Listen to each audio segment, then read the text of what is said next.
আজ যাবো একটা বান্ধবীর বাড়ি, ওর বাড়ি আমাদের নিমন্ত্রণ আছে। তো আমার বান্ধবী আমাকে ডাকতে চলে এসছে।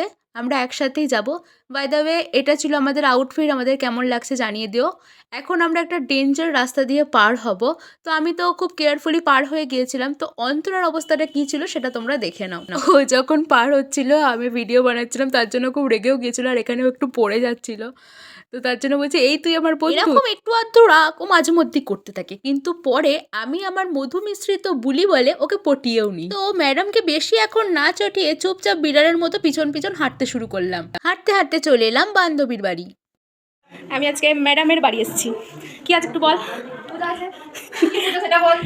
ছাড় ভাই, আর না বললেও চলবে। আর বেসিক্যালি আমি গিলতে এসেছি।